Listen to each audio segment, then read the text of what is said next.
Hello dear student, how are you. CUET 2024 के लिए झारखंड के सभी स्टूडेंट के लिए बहुत बड़ी ब्रेकिंग न्यूज है। जैसा कि आप लोगों को पता था कि अब तक जो है वो झारखंड के सिर्फ सेंट्रल यूनिवर्सिटी ऑफ झारखंड में सीयूईटी के लिए एडमिशन हो रहा था और झारखंड के जितने भी स्टेट यूनिवर्सिटीज है उन यूनिवर्सिटीज ने अभी तक सीयूईटी 2024 के लिए पार्टिसिपेट नहीं किया था। लेकिन अभी अभी सीयूईटी एनटीए के द्वारा बहुत बड़ी अपडेट आई है कि अब एक एक करके जो है वो झारखंड के स्टेट यूनिवर्सिटी धीरे धीरे करके सीयूईटी के लिए पार्टिसिपेट करते जा रहे हैं। और सबसे पहले विनोबा भावे यूनिवर्सिटी हजारीबाग यानी कि वीबीयू यूनिवर्सिटी हजारीबाग ने सबसे पहले जो है वो सीयूईटी के लिए पार्टिसिपेट कर लिया है। तो ऐसे कोई भी स्टूडेंट जो हजारीबाग यूनिवर्सिटी से बीए, बीएससी, बीकॉम में एडमिशन लेना चाहते हैं तो इस वीडियो में मैं आप लोगों को बताने वाला हूं कि आखिरकार विनोबा भावे यूनिवर्सिटी से एडमिशन लेने के लिए आपको कौन कौन सा सब्जेक्ट स्पेसिफिक लेना होगा। अब स्टूडेंट लोगों के मन में ये सवाल आता है कि सर हम लोगों ने जो है वो जिस कॉलेज से 12th किया था हम लोग उसी कॉलेज से बीए, बीएससी या बीकॉम करने वाले हैं, तो क्या हम लोगों को भी सीयूईटी देना जरूरी है? तो हाँ, सीयूईटी देना बहुत ज्यादा जरूरी है क्योंकि अब आप लोगों ने 12th पास कर लिया है। अगर आप लोग अंडर ग्रेजुएशन प्रोग्राम कोर्स यानी बीए, बीएससी, बीकॉम करना चाहते हैं, अगर आपका यूनिवर्सिटी सीयूईटी ले रहा है तो आपको सीयूईटी देना एकदम मैंडेटरी होगा और सीयूईटी एकदम कंपलसरी होगा। अभी सबसे पहले विनोबा भावे यूनिवर्सिटी ने इसके लिए पार्टिसिपेट किया है। एक एक करके धीरे धीरे जो है एक दो दिन के अंदर ही जो है वो झारखंड के बाकी जितने भी यूनिवर्सिटी हैं, चाहे वो धनबाद यूनिवर्सिटी है, Nilamber Pitamber university, Vinod Bihari Mahato Koylanchal university, Sidhu Kanhu Murmu university, Ranchi university, Kolhan university, जितने भी यूनिवर्सिटीज हैं ये भी धीरे धीरे करके अब जो है वो सीयूईटी के लिए पार्टिसिपेट करते जाएंगे। तो आप लोगों को घबराने का कोई बात नहीं है। जैसे ही आप लोगों का यूनिवर्सिटी के लिए अपडेट आएगा हम एक एक करके हर यूनिवर्सिटी का वीडियो आप लोगों को डाल देंगे और बता देंगे आप लोगों की कि भाई आप लोगों के यूनिवर्सिटी में कौन सा कोर्स के लिए कितने कितना पेपर आप लोगों को लेना बहुत ज्यादा जरूरी है। तो जैसे कि आप देख सकते हैं ये जो है हम लोगों का ऑफिशियल वेबसाइट है आपका किसका, यूनिवर्सिटी ग्रांट कमीशन यानी कि सीयूईटी 2024 का। और यहाँ जो है वो लिखा गया है आपका पार्टिसिपेट यानी पार्टिसिपेटिंग यूनिवर्सिटीज। तो हम लोगों को देखना है विनोबा भावे यूनिवर्सिटी का। तो ये ऊपर आप जितने भी यूनिवर्सिटीज देख रहे हैं ये सारे के सारे सेंट्रल यूनिवर्सिटीज हैं। इसके नीचे देखो, यहाँ से देखो है, यहाँ से आपका जो है वो स्टेट यूनिवर्सिटी जो है वो स्टार्ट हो गया है। ठीक है, अब ये जो सेंट्रल स्टेट यूनिवर्सिटी स्टार्ट हुआ है तो कई सारे अदर स्टेट के यूनिवर्सिटी ने पार्टिसिपेट किया था। यहाँ आप जैसे देख सकते हैं, ये देखो ये है हम लोगों का विनोबा भावे यूनिवर्सिटी यानी कि वीबीयू, ये हजारीबाग यूनिवर्सिटी है। अब जैसे ही हम लोग जो है इस यूनिवर्सिटी में क्लिक करेंगे और क्लिक करते ही जो है देखो इस यूनिवर्सिटी में क्लिक करते ही इस तरीके का ऑफिशियल पेज हम लोगों के सामने ओपन होकर के आ जाएगा। अब हम आप लोगों को डिटेल में बताते हैं, अगर आप विनोबा भावे यूनिवर्सिटी के किसी भी कॉलेज में बीए, बीएससी या बीकॉम के लिए बीकॉम के लिए एडमिशन लेना चाहते हैं तो आप लोगों को कौन कौन सा जो है वो सब्जेक्ट लेना पड़ेगा, यानी कि अगर आप उस कोर्स को करना चाहते हैं तो उस कोर्स को करने के लिए आपको कौन सा जो है वो पेपर लेने का जरूरत पड़ेगा, इस चीज को एकदम अच्छे से समझना। देखो यहाँ पे यूनिवर्सिटी ने जो है वो डिटेल में सब चीज बताया है। हाँ, और एक चीज हम पहले साफ साफ आप लोगों को बता दे रहे हैं, हम इन सब का लिंक जो है वो नीचे नीचे जो है वो कमेंट बॉक्स पे दे देंगे, आप एक बार इसको गो थ्रू करके कर लेना। मोटा मोटी चीज बस अभी आप लोगों को इतना ही याद रखना है कि भाई आप लोगों को जो है वो अगर आप लोग विनोबा भावे यूनिवर्सिटी से किसी भी कॉलेज में अगर आप बीए, बीएससी, बीकॉम करते हैं तो आपका ये जो इंट्रेंस एग्जाम होगा सीयूईटी के लिए, उस इंट्रेंस एग्जाम में जो है आपको 30% मिनिमम मार्क्स जो है वो चाहिए और सभी लोगों का 12th पास आउट होना जरूरी है, जो आप लोग हो जाओगे। ठीक है, टेंशन लेने वाला बात नहीं है। ठीक, अब एक एक करके जो है हर चीज के बारे में हम लोग डिस्कस करते हैं कि भाई आखिरकार कौन सा कोर्स के लिए जो है आपको कौन सा पेपर लेने का जरूरत है। तो देखो सबसे पहले यहाँ पे प्रोग्राम का नाम लिखा गया है undergraduate programme in humanities and social science Hindi. तो जो भी student humanity and social science Hindi करना चाहते हैं तो उन लोगों को सिर्फ एक ही पेपर लेना है सेक्शन 1 से, यानी कि लैंग्वेज टेस्ट पेपर लेना है हिंदी का। किसका पेपर लेना है? हिंदी का। वहीं अगर जो student undergraduate programme in humanities and social science, humanities and social science English में करना चाहते हैं तो उनको लैंग्वेज पेपर जो है वो इंग्लिश लेना पड़ेगा, यानी एक लैंग्वेज पेपर लेना होगा। हिंदी वालों को हिंदी लेना होगा जो ह्यूमैनिटी करना चाहते हैं, और जो ग्रेजुएशन में ह्यूमैनिटी इंग्लिश लेके करना चाहते हैं उन लोगों को जो है वो इंग्लिश पेपर लेना है। ठीक, साथ ही साथ देखो नीचे undergraduate programme in humanities and social science Sanskrit, बहुत सारे स्टूडेंट ऐसे होंगे जो ह्यूमैनिटीज एंड सोशल साइंस जो है वो संस्कृत में करेंगे, तो उन लोगों को जो है वो सेक्शन 2 से जो है संस्कृत का एक पेपर लेना होगा। क्लियर है?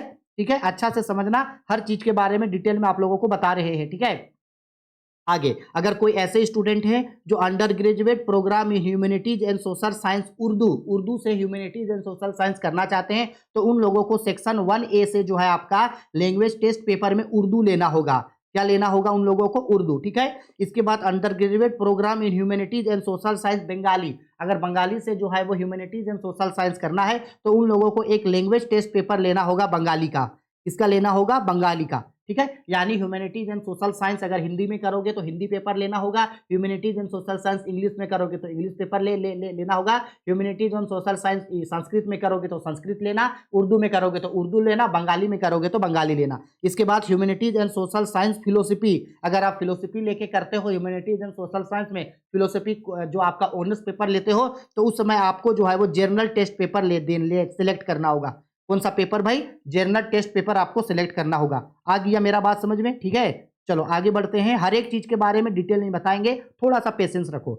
आगे बोल रहा है क्वेश्चन में undergraduate programme in humanities and social science पार्सियंस में लेना चाहते हैं तो आपको जो है वो आपको एक लैंग्वेज पेपर टेस्ट लेना होगा आपको उर्दू में। ठीक। इसके बाद undergraduate programme in humanities and social science कोठा, अगर आपको कोठा में ह्यूमैनिटीज एंड सोशल साइंस करना है ग्रेजुएशन में तो आपको जो है वो जर्नल टेस्ट पेपर लेना होगा। क्या लेना होगा? General test paper. ठीक। इसके बाद undergraduate programme in humanities and social science Kurmali, अगर आपको कुलमाली में लेना होगा तो आपको जो है वो जर्नल टेस्ट पेपर लेना होगा। अगर आप humanities and social science Kurmali language में करना चाहते हैं तो उसके लिए आपको जो है वो जर्नल टेस्ट पेपर लेना होगा। ठीक है। अब देखो अगर आप सिर्फ इस यूनिवर्सिटी में ही एडमिशन चाहते हो तो इस यूनिवर्सिटी में जितना आपको मांगा गया है पेपर आप सिर्फ उतना पेपर को सिलेक्ट कर सकते हो। लेकिन आप चाहते हो कि नहीं हम एक यूनिवर्सिटी के अलावे 2-3 अदर यूनिवर्सिटी के लिए अप्लाई करेंगे तो आप सब यूनिवर्सिटी को देख लेना कि किस यूनिवर्सिटी में कितना कितना पेपर मांग रहा है, उतना पेपर को जरूर सिलेक्ट कर लेना। ठीक है। आगे बढ़ते हैं। Undergraduate programme in humanities and social science Santhali, अगर humanities and social science Santhali में आप करना चाहते हो तो सेक्शन 1B से आपको लैंग्वेज टेस्ट पेपर में जो है वो सांथाल लैंग्वेज लेना होगा।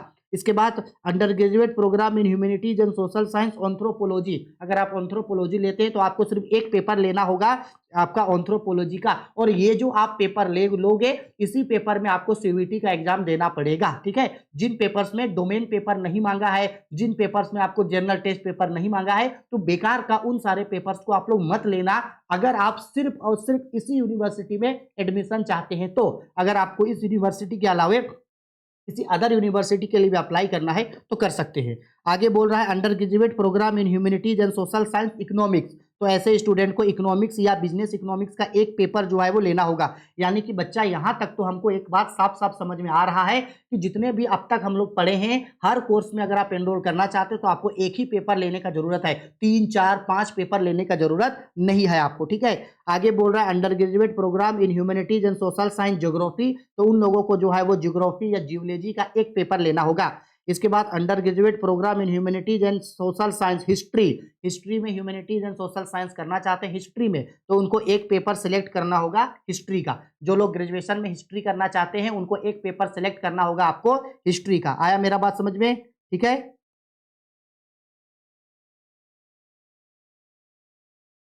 चलो आगे देखो, आगे बोल रहा है undergraduate programme in humanities and social science home science, ऐसा कोई स्टूडेंट जो होम साइंस से बीए होम साइंस से ग्रेजुएट करना चाहते हैं तो उन लोगों को एक पेपर सिलेक्ट करना होगा होम साइंस का। इसके बाद undergraduate programme in humanities and social science labour and social welfare अगर लेना है तो उन लोगों को एक जर्नल टेस्ट पेपर लेना होगा, जर्नल टेस्ट पेपर। इसके बाद undergraduate programme in humanities and social science political science, ऐसा कोई भी स्टूडेंट जो पॉलिटिकल साइंस से ग्रेजुएशन करना चाहते हैं उन लोगों को जो है वो पॉलिटिकल साइंस का पेपर लेना होगा, यानी एक पेपर उनको पॉलिटिकल साइंस का लेना होगा। ठीक। आगे बढ़ते हैं। ठीक। देखो आगे बोल रहा है क्वेश्चन पे आपका undergraduate programme in humanities and social science psychology, अगर कोई ऐसे स्टूडेंट है जो ग्रेजुएशन में साइकोलॉजी लेके करना चाहते हैं तो उन लोगों को जो है वो एक पेपर साइकोलॉजी का लेना होगा। इसके बाद undergraduate programme in humanities and social science sociology, ऐसा स्टूडेंट जो सोशोलॉजी से ग्रेजुएशन करना चाहते हैं उन लोगों को एक पेपर सोशोलॉजी का लेना होगा। इसके बाद undergraduate programme in natural science and physical science botany, ये बहुत इंपॉर्टेंट है, बहुत सारे स्टूडेंट बार बार क्वेरी करके पूछते हैं कि सर बोटेनी के लिए क्या लेना होगा। तो अगर आप ग्रेजुएशन में बोटेनी करना चाहते हो तो आपको जो है ध्यान से समझना, आपको या तो बायोलॉजी मतलब सीयूईटी के एग्जाम में आपको या तो बायोलॉजी का पेपर लेना है या फिर बायोलॉजिकल स्टडी या तो फिर बायोटेक्नोलॉजिकल या बायोकेमिस्ट्री, इनमें से कोई एक पेपर को आप सिलेक्ट करोगे। ठीक है, हो गया। चलो आगे बढ़ते हैं। अब ध्यान से समझना, आगे बढ़ रहे, ठीक है। देखो आगे देखो, अगर कोई ऐसा स्टूडेंट है जो undergraduate programme in natural science and physical science chemistry, ऐसा कोई भी स्टूडेंट जो ग्रेजुएशन में केमिस्ट्री लेके ग्रेजुएशन करना चाहते हैं, तो उन स्टूडेंट्स को जो है वो केमिस्ट्री का पेपर लेना होगा। आगे undergraduate programme in natural and physical science geology, कोई ऐसे स्टूडेंट जो आपका जियोलॉजी करना चाहते हैं ग्रेजुएशन में, तो उसको या तो जियोलॉजी यानी जियोलॉजी या ज्योग्राफी का जो है वो एक पेपर लेना होगा और इस पेपर में आपको सीयूईटी का एग्जाम देना होगा। आगे बोल रहे हैं undergraduate programme in natural science and physics science physical science physics, ध्यान से ये भी समझना, अगर कोई ऐसे स्टूडेंट है जो बीएससी करना चाहते हैं फिजिक्स लेके, तो उनको एक पेपर यानी फिजिक्स का पेपर सिलेक्ट करना होगा। इस पेपर को आप फॉर्म भरते समय आप लोग फिजिक्स को सिलेक्ट करना और आप लोग जो है वो सीयूईटी का एग्जाम भी जो है सिर्फ फिजिक्स पेपर का दोगे। ठीक है, आगे आते हैं। देखो आगे क्वेश्चन में अब आपको क्या बोल रहा है भाई, undergraduate programme in natural science and physical science geology, अगर किसी को जियोलॉजी करना है तो उन लोगों को क्या पेपर लेना है, या तो जियोलॉजी या बायोलॉजी या तो फिर बायोलिकल स्टडी या तो फिर बायोटेक्नोलॉजिकल या बायोकेमिस्ट्री लेना है, जिसको जियोलॉजी करना है। इसके बाद undergraduate programme in mathematics statistics and computer application, जिसको mathematics statistics and computer application के लिए ग्रेजुएशन करना है, तो उनको मैथमेटिक्स या अप्लाइड मैथमेटिक्स एक पेपर का एग्जाम देना है। इसके बाद undergraduate programme in commerce and management, देखो ध्यान से समझना, जितने भी स्टूडेंट जो जितने भी स्टूडेंट जो विनोबा भावे यूनिवर्सिटी से बीकॉम करना चाहते हैं, क्या करना चाहते हैं, बीकॉम करना चाहते हैं और ऑनर्स पेपर होगा अकाउंटिंग एंड फाइनेंस, तो उन लोगों को भी जो है वो एक ही पेपर सिलेक्ट करना है। देखो क्या पेपर, ध्यान से समझना, या तो फिर आप अकाउंटेंसी या बुक कीपिंग, बिजनेस स्टडीज या इकोनॉमिक्स या बिजनेस इकोनॉमिक्स या entrepreneur, select any one domain from these, या तो अकाउंटेंसी या बुक कीपिंग या business study, economics, business economics, ATP, इनमें से आपको कोई एक पेपर सेलेक्ट करना है। तो हम तो आपको यही सजेस्ट करेंगे कि पूरा 12th में आप लोगों ने जो है वो सबसे ज्यादा जिस पेपर को आप लोगों ने अच्छा से पढ़ा है, अगर अकाउंट्स को अच्छा से पढ़ा है तो अकाउंट्स पेपर को डोमेन में रख लेना। बहुत सारे स्टूडेंट ऐसे होंगे जिन्होंने 12th में अकाउंट्स को अच्छे से नहीं पढ़ा था, बिजनेस स्टडी को अच्छे से पढ़ा था, तो डोमेन पेपर में बिजनेस स्टडी ले लेना, लेकिन इन्हीं दोनों में से कोई एक पेपर रखना, या तो अकाउंटेंसी रखना या तो फिर बीएसटी रखना। ठीक है, एक पेपर रखना, बीकॉम करना होगा तो या तो आप अकाउंटेंसी रखना या क्या रखना, बीएसटी, इन दोनों में से कोई एक पेपर जो है आप रखोगे। ठीक है, आई बात समझ में। ठीक है, यही सब जो है आपको कोर्स जो है वो सिलेक्ट करना है, इससे ज्यादा और पेपर लेने का आपको कोई भी ज्यादा जरूरत नहीं है और ना इससे ज्यादा पेपर लेने का कोई सेंस बनता है। आई मेरी बात समझ में।